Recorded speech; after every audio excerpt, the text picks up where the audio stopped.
다음 신살이 작용을 보겠습니다. 기묘일주는 을사년에 사화 역마살의 기운이 들어옵니다.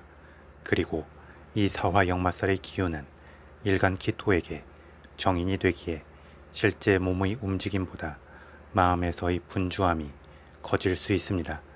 또한 사화는 불의 기운인 만큼 그 자체로 역동성과 열정, 끼가 잠재해 있습니다. 그래서 사화 역마살의 기운이 정인으로 작용하여 내면의 분주함을 더 키우게 되지만 또 한편으로 그 내면의 끓어오르는 열정이 어쩔 수 없이 표출되어 나오게 되는 면도 있습니다. 이는 마치 휴화산이 갑자기 상황에 따라 간헐적 폭발을 하는 것과 같기 때문에 기묘일주도 을사년에 때때로 가만히 있는 것 같다가 충동적이거나 돌발적 움직임을 보일 수 있습니다. 다음 기묘일주 일지 묘목은 도화살의 기운입니다. 그리고 이 도화살의 기운은 일간 기토에게는 편관의 기운이 됩니다.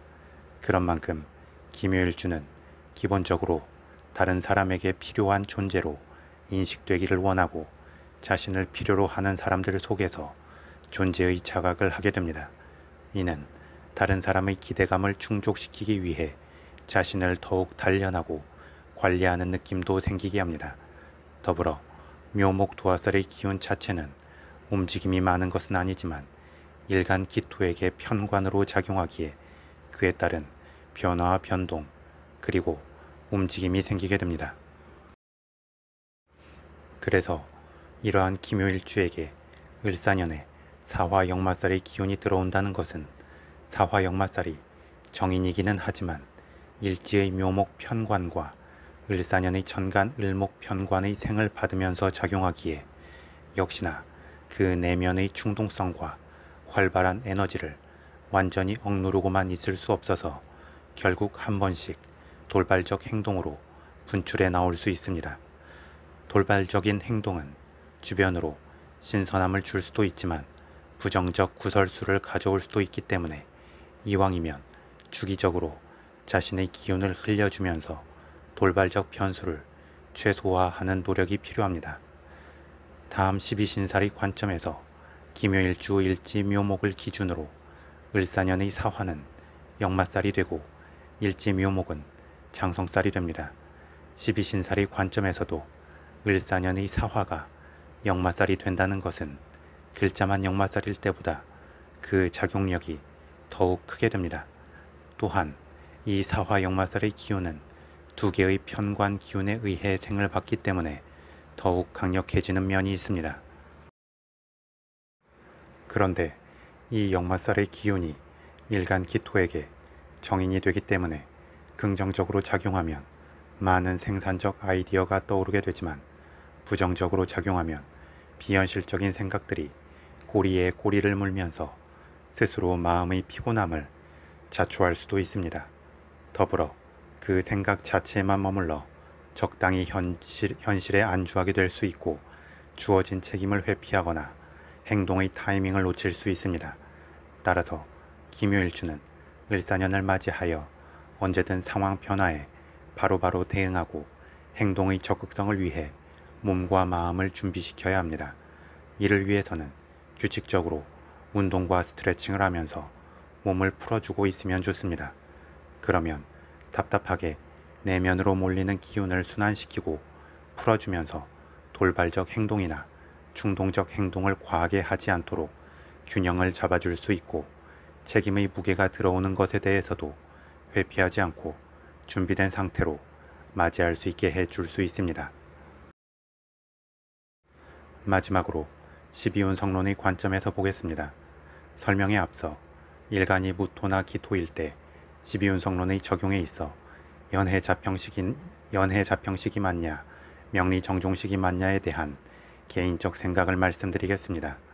두 가지 기준에 대한 논쟁은 여전히 계속되고 있고 12운성론 자체에 대해서도 논쟁이 많습니다.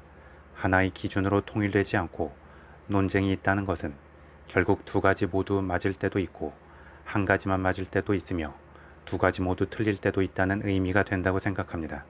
상담을 해봐도 연애자평식 적용이 맞을 때도 있고 명리정종식 적용이 맞을 때도 있으며 때로는 둘 다 복합적으로 적용했을 때 맞는 경우도 있습니다.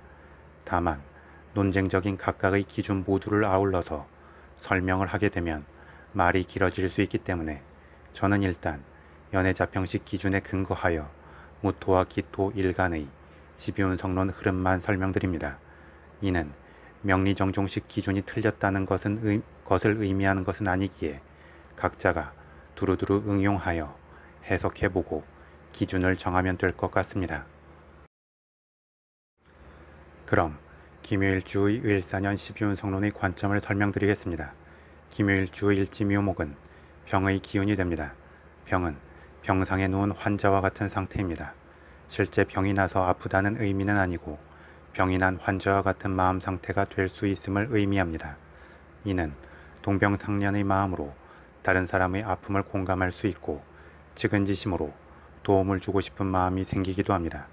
또한 병상에 누우면 생각이 많아지고 살아온 인생을 돌아보는 느낌이 있기 때문에 관조적 자세가 되기도 합니다. 더불어 병이 나면 그것을 치료하고 추가 질병이 생기는 것을 막아야 하기 때문에 세심하고 예민해지며 미리 준비하고 앞서 방어하는 모습을 보이기도 합니다. 그런데 또 병이 나면 심리적으로 불안정한 면도 있기 때문에 상황에 잘 수긍하는 것 같다가도 한 번씩 욱하고 변덕을 부리기도 합니다. 이러한 김효일주의 병의 기운에 대해 을사년에는 지지인 사화와 더불어 제왕의 기운이 들어옵니다. 제왕의 기운은 일간의 기운 변화에 있어 정점을 맞이한 상태가 됩니다. 기운에서 정점을 맞이한 것은 마치 제왕이 된 것과 같은 느낌이 됩니다. 좋게 말하면 강력한 힘이 생기는 것이고 상황 주도권과 더불어 주목도가 최고조로 올라가는 것입니다. 하지만 나쁘게 말하면 오만하고 독단적일 수 있으며 주변의 강한 견제를 받을 수 있고 자기만의 세상에 고립되어 외로워질 수도 있습니다.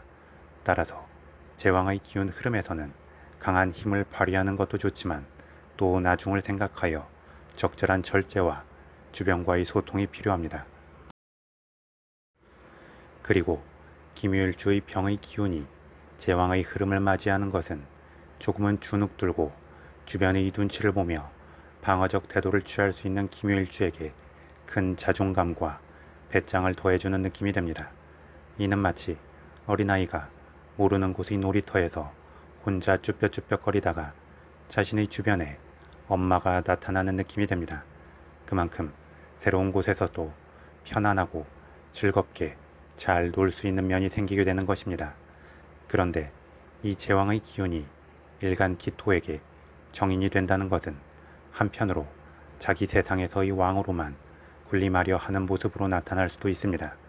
이는 과도한 편안함에 안주하여 자기 고집만 부리고 상황 변화의 흐름에 반응하지 않거나 외부와의 기운 소통을 단절하고 회피하려 할 수 있음을 의미합니다.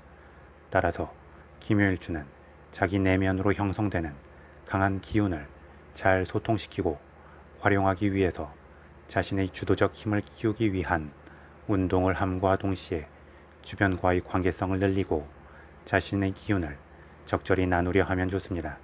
이는 자연스럽게 김효일주에게 외부로 생산적 기운이 발산될 수 있도록 돕게 되면서 자신의 권위와 명예를 올리고 주변을 두루두루 포용하여 단단하게 입지를 다질 수 있게 해줄 것입니다.